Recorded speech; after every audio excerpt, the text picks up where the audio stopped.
مصطفى مصطفى منبع للصفا سيد. Banyak yang puasa Kamis sepertinya, Ustaz. Kami ulangi lagi salamnya. Assalamualaikum warahmatullahi wabarakatuh.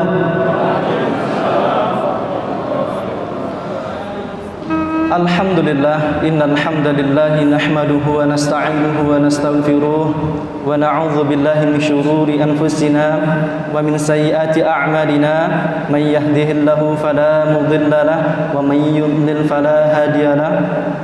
Asyhadu an la ilaha illallah wa asyhadu anna Muhammadan 'abduhu wa rasuluh la nabiyya wa la rasula ba'dah. Qala Allah ta'ala fil Qur'ani tanzil ba'da an a'udzu billahi minasy syaithanir rajim. Ya ayyuhalladzina amanu taqullaha haqqa tuqatih wa la tamutunna illa wa antum muslimun.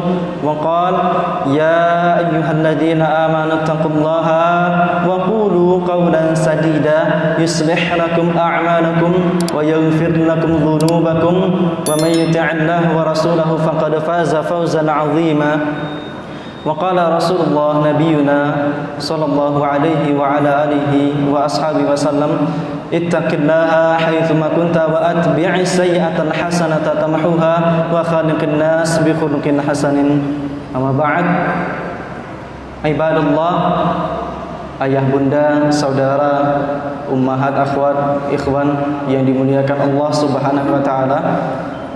Pertama, kita haturkan puji serta syukur kehadiran Allah Subhanahu wa taala yang telah memberikan nikmat begitu banyak pada malam hari ini, di malam yang kita masuk pada hari Jumat, karena sejatinya hari di Hijriah masuk setelah ghurub syams, setelah tenggelam matahari maka masuk ke dalam hari setelahnya. Maka hari ini di hari Jumat yang dimuliakan Allah Subhanahu wa taala, atau di malam Jumat yang dimuliakan Allah, kita berkumpul menjadikan masjid ini salah satu daripada taman-taman surga yang ada di dunia. Semoga kita termasuk orang yang diistiqomahkan oleh Allah untuk menjadikan Al-Quran dan Sunnah sebagai petunjuk di dalam hidup kita. Amin ya rabbal alamin. Yang kedua, salam serta salam senantiasa tersanjungkan kepada baginda Nabi besar Muhammad sallallahu alaihi wa ala alihi wasallam, kepada keluarganya, kepada istri-istri beliau, kepada kaum mukminin, para sahabat, kepada imamul a'immah, kepada para imam kaum muslimin, dan kepada jamaatul muslimin, seluruh rakyat muslim yang menjadikan Al-Quran, As-Sunnah sebagai pegangan hidupnya. Semoga tersampaikan salawat kepada setiap yang disebutkan, menjadikan kita orang yang ditunggu oleh Rasulullah SAW di Telaga Al-Kautsar, didapatkan darinya syafaat melalui izin daripada Allah Subhanahu wa taala. Baik, insyaallah tema kita pada malam hari ini, tema yang mungkin bagi sebagian daripada ayah bunda adalah tema yang cukup berat, tema yang barangkali kami habiskan sekian tahun untuk mempelajarinya. Kami habiskan tema ini daripada makalah atau kitab-kitab yang pernah kita pelajari di Ma'had Ali An-Nur. Maka insyaallah kita akan memberikan pemahaman yang komprehensif walaupun tidak detail, karena pemahaman yang detail perlu duduk lama, perlu duduk yang cukup lama, waktu yang cukup lama untuk sampai kemudian tanya jawab dalam mulazamah atau pelajaran-pelajaran yang lainnya. Sejarah pensyariatan. Kenapa kami berikan kemudian judul sejarah pensyariatan? Karena betapa banyak orang-orang yang kemudian setelah belajar ke guru ini, guru yang sebelumnya dia salahkan. Setelah kemudian mengaji ke tempat yang lain, kajian yang kemudian dia bahas di yang tempat yang lalu, dia salahkan. Maka kita lihat bagaimana para salaful ummah, bagaimana para salafus saleh, mereka mengerti dengan Islam. Maka di situ ada ranah fikih, ada ranah akidah, ada ranah akhlak, yang semua terbungkus dengan nama syariat. Pensyariatan dari kata syara'ah. Syara'ah, syar'iyah diberikan ya, yang ya nisbah, dan kemudian ada tak marbutah menandakan bersifat syar'i, syar'iyah, syar'i. Kalau kemudian tasyri', pensyariatan diambil dari kata shin, ra dan ain. Ra yang diberikan tasydid. Pensyariatan, siapa yang memberi syariat tersebut? Allah Subhanahu wa taala. Maka semenjak di zaman awal Rasulullah SAW semenjak kemudian mulai di tahun 35, umur beliau 35 tahun ke Gua Hira. Pertama kali yang kemudian dimunculkan wahyu dari Allah Subhanahu wa taala adalah manam, yaitu tidur mimpi melihat adanya falak, yaitu gelapnya malam yang kemudian tersingkirkan, seperti kita mengupas daripada buah, mengupas buah mangga misalnya, kulitnya kemudian terkupas falak, seperti itu kemudian terlihat mimpi cahaya yang datang menutup daripada malam dari Rasulullah SAW. Tahun 40 Rasulullah SAW didatangi oleh Jibril alaihissalam. Faghabbani, kemudian dipeluk Rasulullah SAW. Iqra, disuruh mengatakan baca. Rasulullah SAW tidak mampu. Ma'ana biqari, ma'ana biqari. 3 kali sampai sesak dada Rasulullah SAW. Diketuk pintu rumah Khadijah radhiyallahu anha, diselimuti. Maka muncul ayat Muddathir, muncul ayat Muzammil yang diselimuti. Maka kemudian sekian banyak daripada ayat yang turun kepada Rasulullah SAW hidup di zaman para sahabat, hidup di zaman Rasulullah SAW, para sahabat mengerti bagaimana awal datangnya mula ayat sampai turunnya, terbukukanlah selama 23 tahun yang dinamakan dengan Al-Quran. Al-Quran yang diturunkan berangsur-angsur dari Al-Amin melalui Allah Subhanahu wa taala, dari Allah Subhanahu wa taala yang dipercaya melalui Ruhul Amin yang dipercaya Jibril alaihissalam sampai ke Al-Amin Rasulullah sallallahu alaihi wasallam yang dipercaya sampai kepada Rasulullah SAW. Maka di situ Ibnu Abbas mengatakan, aku sungguh tahu setiap ayat yang dikatakan disampaikan oleh Allah kepada Rasulullah di mana turunnya, dalam hal apa sebabnya, apa asbabun nuzulnya, tahu bagaimana kemudian sebab daripada syariat, bagaimana Al-Quran itu turun. Dibukukan Al-Quran, dibahas di situ yang mardud, dibahas nasikh wal mansukh, dibahas kemudian asbabun nuzul, dibahas kemudian fahmul ma'ani. Maka muncul ulumul Quran, dan salah satu daripada ilmu di dalam Al-Quran adalah tafsir. Sedangkan tafsir yang kita anggap besar adalah salah satu pentolan di dalam ilmu ulumul Quran. Maka ulumul Quran kemudian ditadwin, dibukukan ilmu Al-Quran di zaman Utsman bin Affan. Pernah seluruh Quran yang kemudian ada yang berbeda-beda dibakar, dijadikan satu mushaf, dinamakan dengan mushaf Utsman. Maka dari situ kemudian hidup Rasulullah SAW meninggal dunia, hidup para kekhalifahan, Khalifah Bani Umayyah, Khalifah Abbasiyah. Muncul kemudian ada Ahlul Hijaz, ada Madrasatul Hijaz, madrasah daripada para sahabat yang mendirikan adanya majelis-majelis ilmu di Makkah dan di Madinah. Kita kenal kemudian ada sab'atu fuqaha, ada 7 daripada fuqaha yang ada di Madinah. Salah satunya Sa'id bin Musayyab, kemudian Kharijah dan yang lain sebagainya. Abdurrahman yang satunya. Ada 7 fuqaha Ahlul Hijaz. Ada sahabat yang kemudian pergi ke Syam, madrasatul di Syam. Ada yang kemudian pergi ke Kufah, ada yang pergi ke Basrah. Muncul kemudian Ahlul Ra'yi, madrasatul Ra'yi. Muncul kemudian adanya perbedaan-perbedaan pendapat. Mereka jauh dari zaman Rasulullah SAW. Dicari kemudian hadis-hadis yang paling pernah mereka temukan, mereka dengarkan dari Rasulullah atau dari para sahabat. Meninggal para sahabat, muncul kemudian ada majelis-majelis ilmu yang didirikan oleh tabi'in. Sebagaimana kami sebutkan tadi, majelis-majelis ilmu setelah meninggal para sahabat yang berpencar di seluruh amsar, di penjuru daripada dunia. Sampai kita dapatkan bahwasanya jejak daripada Sa'ad bin Abi Waqqas ada di Baras di Medan, salah satu jejaknya. Kita lihat bagaimana para sahabat kemudian memahami daripada perbedaan-perbedaan pendapat yang ada.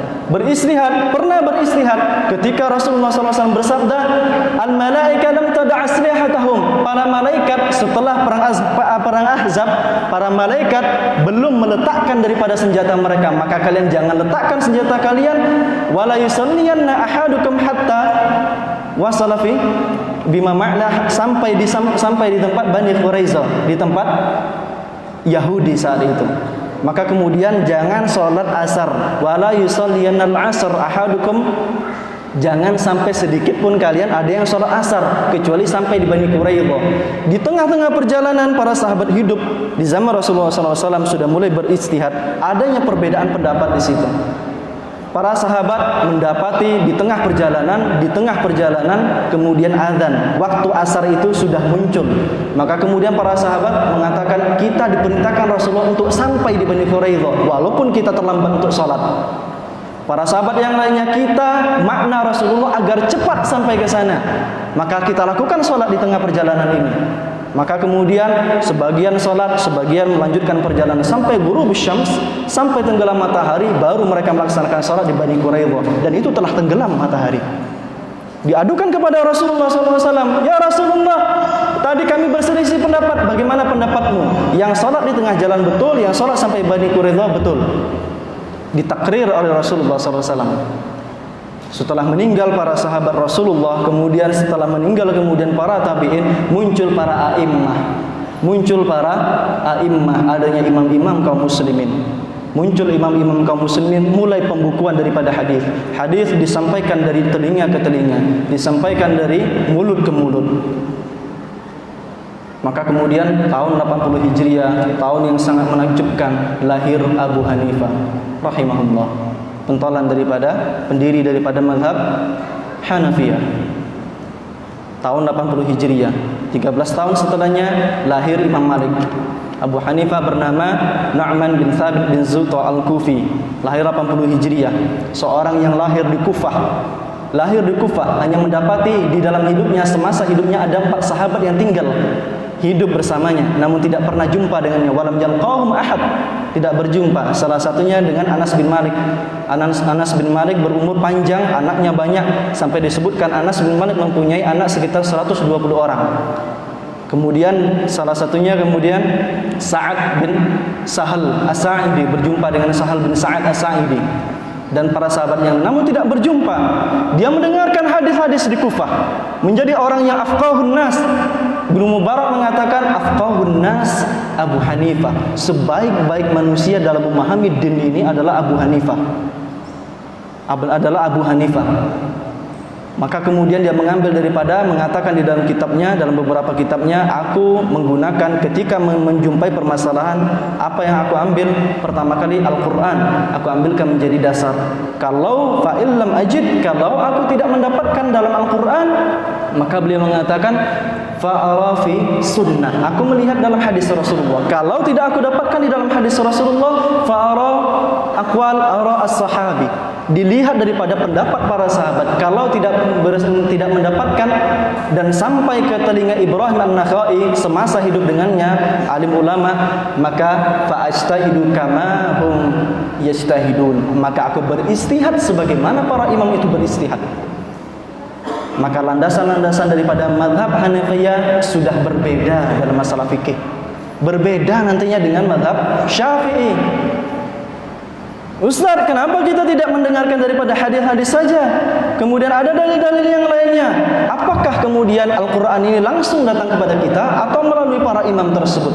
Pertanyaan. Maka di sini kita lihat bagaimana Imam Abu Hanifah menggunakan istihsan. Ada 4 adillah al-muttafaq fih. Ada 4 dalil yang itu disepakati oleh para imam usuli, dari imam usul fikih, dari imam faqih, para fuqaha, imam yang ahli dalam fikih. Ada 4 dalil yang itu disepakati: Al-Quran, Sunnah, Ijma' dan Qiyas. Dan kemudian lebih daripada 10, sekitar 9 atau 10-11 dalil mukhtalaf fiha, yang itu al-adillah mukhtalaf fiha, yang diperselisihkan ulama mengambil pendapat yang ini, ulama yang satu mengambil pendapat yang ini. Seperti Abu Hanifah yang pertama kali kita sebutkan, mengambil istihsan.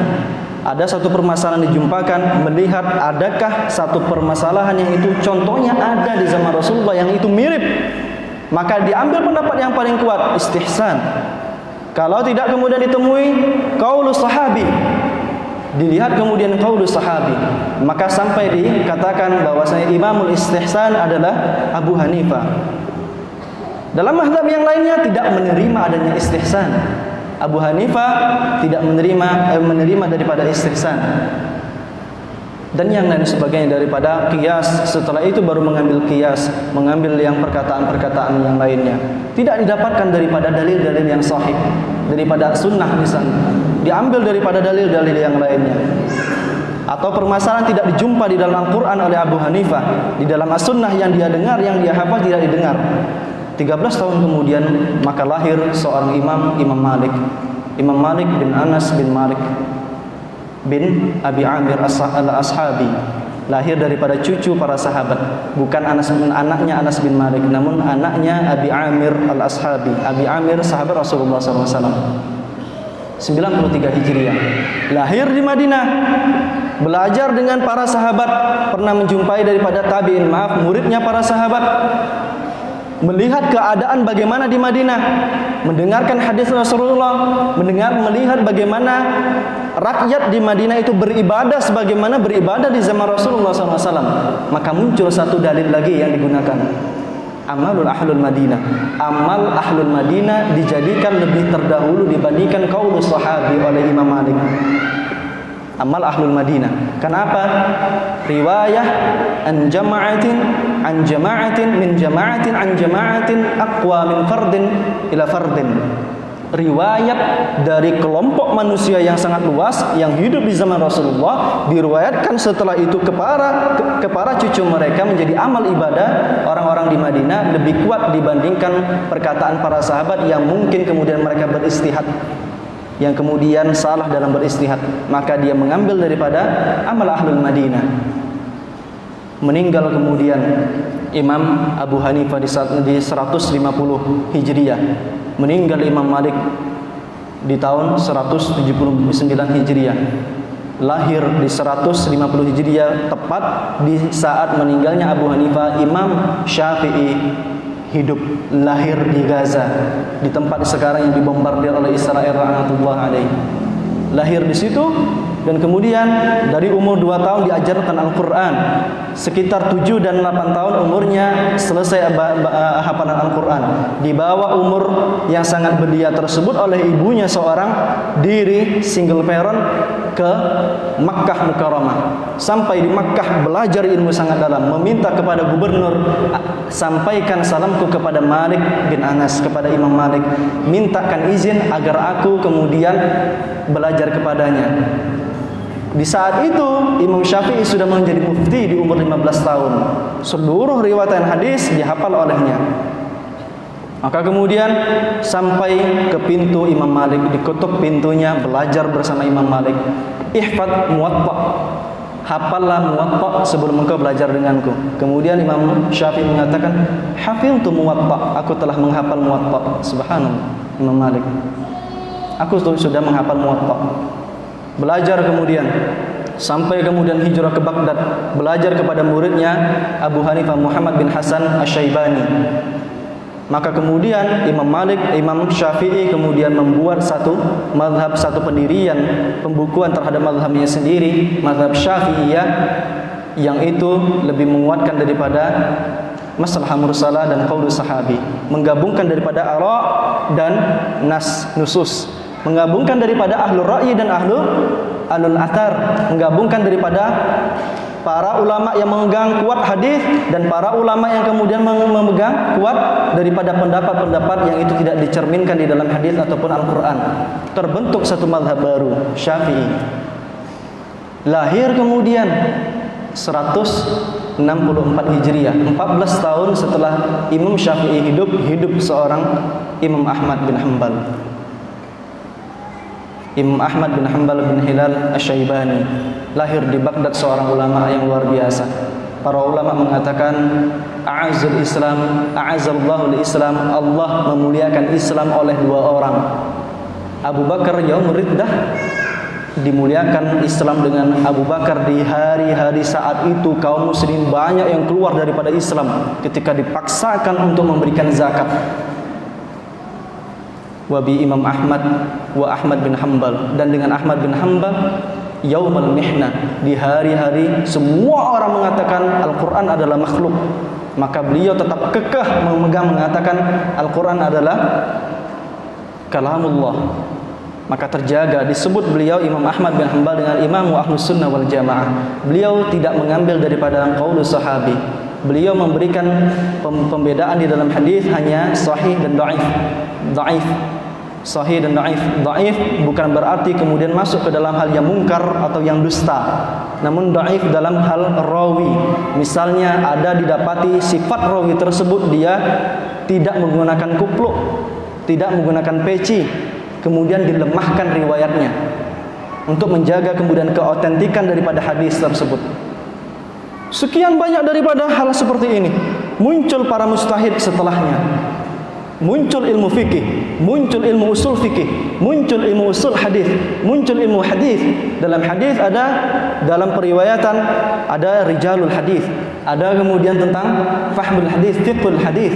Muncul sekian banyak daripada pendapat ini yang nyata secara realita. Sekarang di Saudi Arabia Hambali, yang sekarang di Syam banyaknya Syafi'i dan Hanafi, di Turki Hanafi, di Eropa Barat Hanafi, di Indonesia Syafi'i, di Mesir Al-Misr. Karena Imam Syafi'i kemudian di Ara'ul Jadidah, Imam Syafi'i ada di Mesir, pendapat-pendapatnya yang baru, yang menulis kitab Al namanya tentang fikih, maka banyak pengikut daripada di Mesir adalah Syafi'iyah. Daerah-daerah yang kemudian didatangi oleh para ulama Syafi'iyah itu kemudian diajarkanlah Syafi'iyah di situ. Bukankah perintah kita mengambil hadis yang sahih? Dalam hadis yang sahih ada makna, aksar min makna. Mengapa kemudian para sahabat kemudian berbeda pendapat di zaman Rasulullah SAW? Apakah para sahabat beristihad? Ya. Ada pertanyaan besar oleh para alim dan penuntut ilmu. Apakah para sahabat itu beristihad? Ya.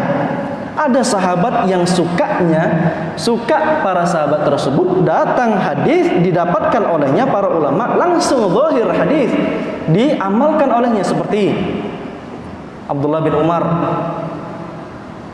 pernah mendapati hadis Rasulullah SAW menunggangi unta atau kuda di pohon tertentu. Rasulullah memutari daripada hal tersebut. Ditanya oleh para sahabat yang lainnya, mengapa engkau melakukan tersebut? Aku pernah melihat Rasulullah melakukan hal itu.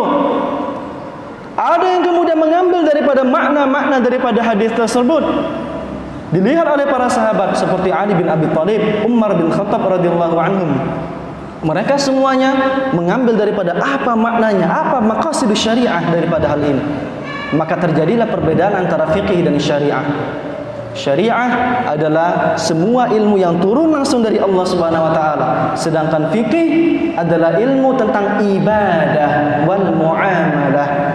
Al-ilmu ilmu bil ahkam syar'iyyah. Apa maksud dari fikih? Pahami ini sekalian jamaah. Karena tidak salah paham nanti tidak mudah menyalahkan orang lain, tidak mudah mentahdir ustadznya setelah belajar dari guru yang lain. Al-ilm bil ahkam syar'iyyah al-muktasabah, al-amaliyah al-muktasabah, ilmu tentang hukum-hukum syar'iyyah, hukum syar'i yang itu bersifat muamalah, al-muktasab yang itu didapatkan min adillatiha at-tafsiliyah, dari dalil yang rinci, didapatkan di dalam Al-Quran, diambil apa nasikh wal mansukhnya, apa yang sudah terhapus, apa makna daripada hal-hal seperti ini. Dalam ilmu-ilmu hadis kemudian diambil ilmu-ilmu yang terperinci dari hal tersebut. Ketika dikatakan oleh Allah Subhanahu wa taala, ya ayyuhalladzina amanu idza qumtum ilas shalah fansilu wujuhakum. Wahai orang-orang yang beriman, kalau engkau berdiri untuk salat, fansilu wujuhakum. Diambil kemudian perinciannya di dalam hadis karena tidak didapatkan di dalam Al-Qur'an. Maka dari salah satu makna daripada hadis adalah mubayyin al-mubham, penjelas dalam makna-makna di dalam Al-Quran. Itu salah satu daripada fungsi daripada hadis. Itu maksud daripada fikih.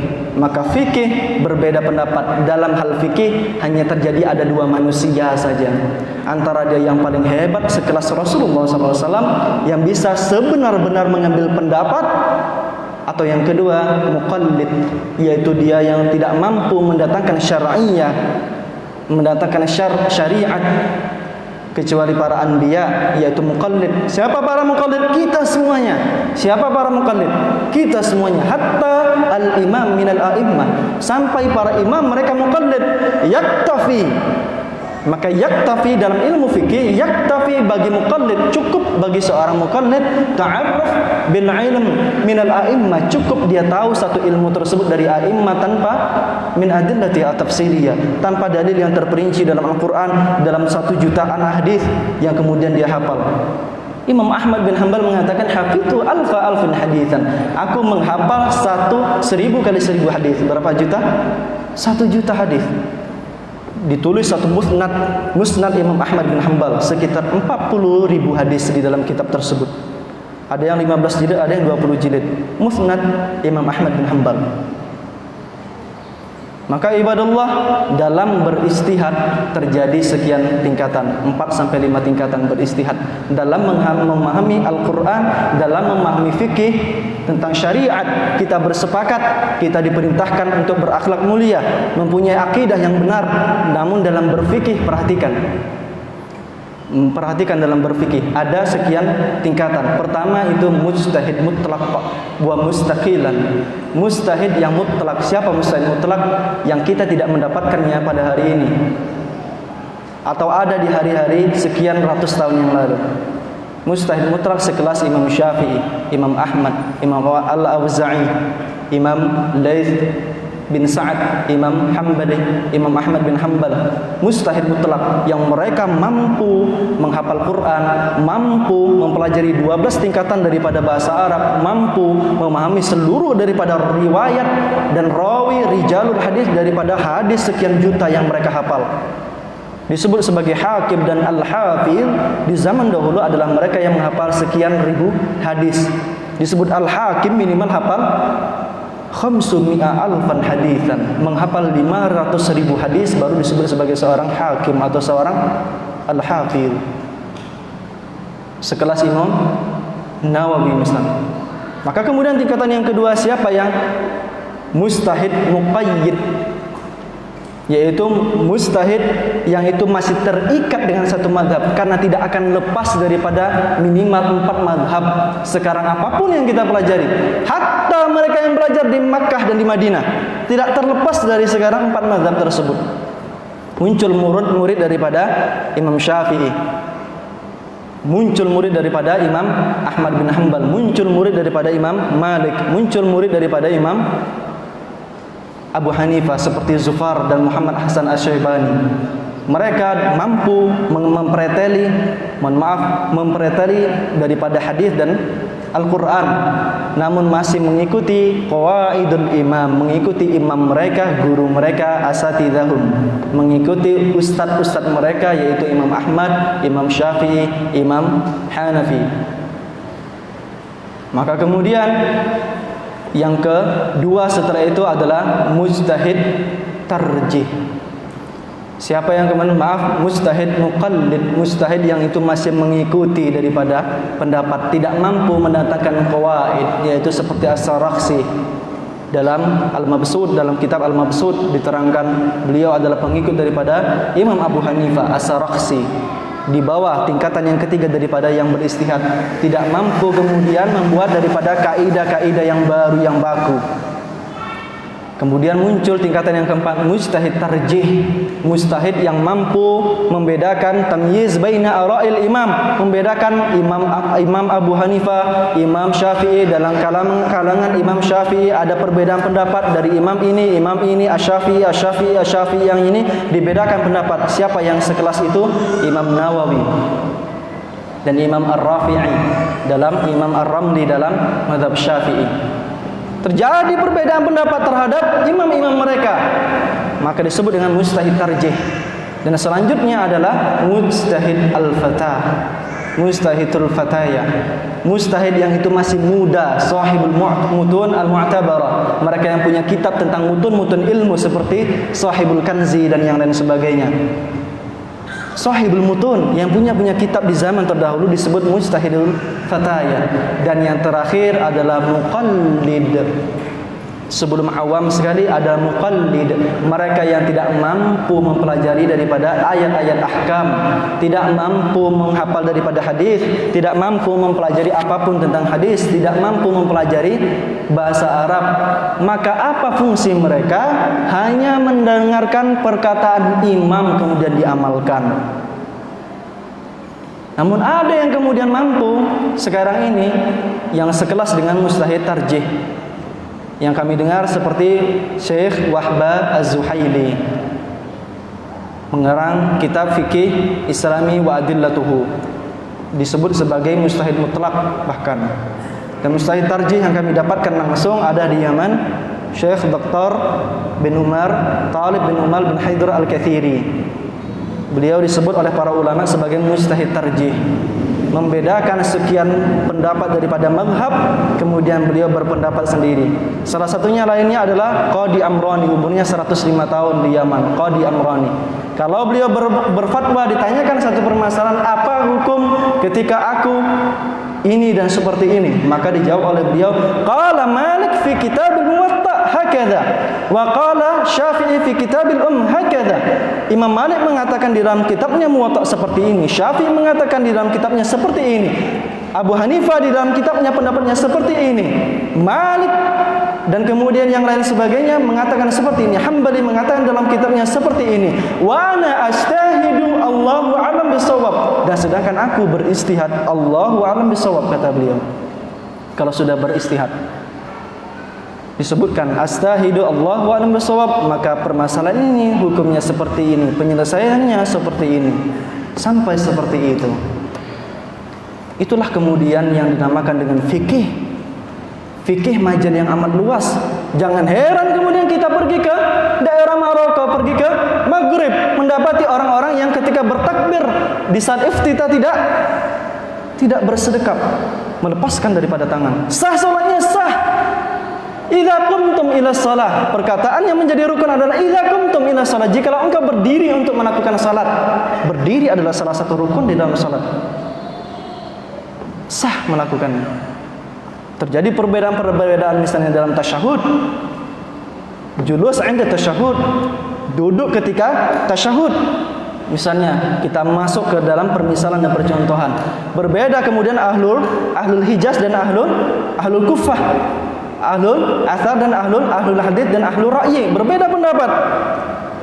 Ahlul Hadis mengatakan duduk di saat tasyahud adalah iftirash, membentangkan kaki kiri, duduk di atas kaki kiri, telapak kaki kiri. Ahlul Ra'yi mengatakan duduknya tawarruk, ayajlis ala warakil yusra, duduk di, mohon maaf, bokong yang sebelah kiri. Kemudian datang pendapat yang jama', mempersatukan pendapat yang setelahnya. Duduk iftirash ketika tasyahudul awal, tasyahud di awal. Duduk tawarruk ketika tasyahud akhir. Tasyahud akhir. Di setiap tasyahud akhir dikuatkan dalam Syafi'i yang kami pelajari, tasyahud akhir, tawarruk tasyahud akhir. Duduknya tawarruk, memerengkan daripada tubuh. Duduk di bokong yang sebelah kiri. Terjadi perbedaan pendapat. Bagaimana turun duluan lutut apa tangan? Terjadi perbedaan pendapat. Sekian sahabat meriwayatkan di dalam satu kitab Sunan Abu Dawud, sama-sama di Sunan Abu Dawud terjadi perbedaan pendapat. Rasulullah pernah kemudian turun untuk bersujud dengan kaki duluan, lutut duluan. Kemudian pernah di akhir-akhir hayatnya turun dengan tangan duluan. Kemudian 9 para sahabat tentang bagaimana duduk istirahat. Setelah sujud, duduk, sebelum bangkit kemudian bersedekap kembali. Terjadi perbedaan pendapat lagi. Dulu ketika kami belum mempelajari, kami duduk istirahat, karena itu salah satu sunnah Rasulullah.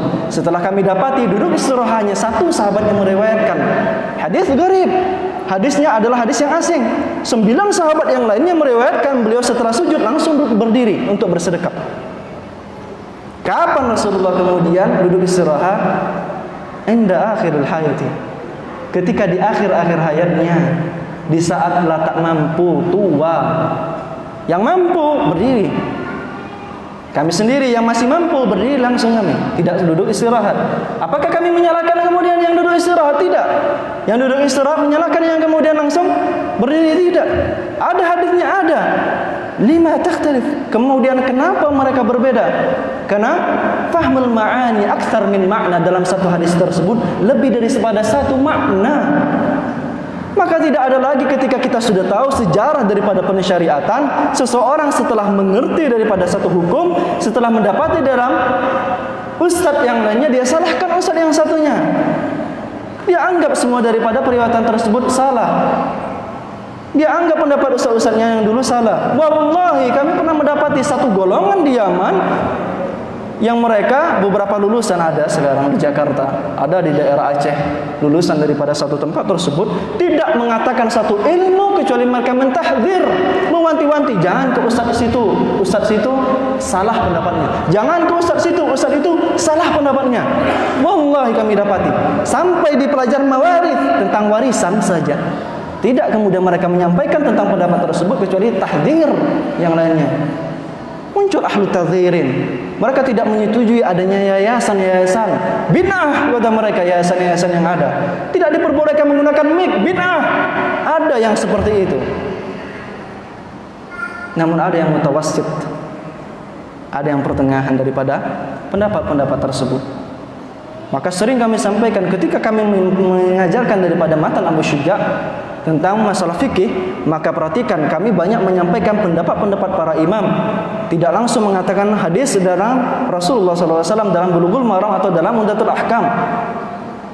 Dan perhatikan ketika ada pendapat-pendapat tersebut, bukan kita mendahulukan pendapat para imam, namun kita belajar bagaimana para imam itu mengerti tentang hadis, mengerti tentang Al-Quran, mengerti tentang riwayat-riwayat yang ada tentang din kita. Sudah paham sampai di sini? Sudah paham perbedaannya? Syariat tentang akidah. Kalau kita bersepakat tentang syariat, maka yuk kita sama-sama perbaiki akhlak. Kalau kita sepakat tentang syariat, yuk ahlul kiblat genggam tangan ahlul kiblat. Mereka yang masih sholat karena satu akidah dengan kita. Kalau tidak didapatkan yang nufatul akidah, yang menentang daripada akidah-akidah tersebut, yang membatalkan daripada akidah tersebut. Pelajari tentang sejarah-sejarah pensyariatan ini. Karena dengan mempelajari hal-hal seperti ini akan mengerti bagaimana kita akan bersikap. Mendapati perbedaan, tanya. Seorang alim mengatakan 75% permasalahan itu muncul gara-gara komunikasi. 75% pula permasalahan selesai dengan komunikasi.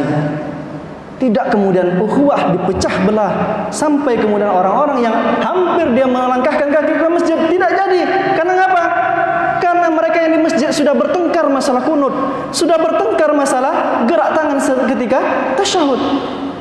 Bagaimana kemudian aku mendekatkan diri kepada Allah karena mereka bertengkar? Pahami perbedaan ini. Dan kemudian kita pelajari tentang pentingnya ada menuntut ilmu dalam mempelajari syariat-syariat ini. Allah Subhanahu wa taala berfirman dalam surah Al-Kahfi ayat yang ke-66 sampai ayat yang ke-70. Al-Kahfi. Qala lahu Musa hal attabi'uka 'ala an tu'allimani mimma 'ulimta rusyda. Musa diperintahkan oleh Allah untuk mengikuti Khidir, seorang alim.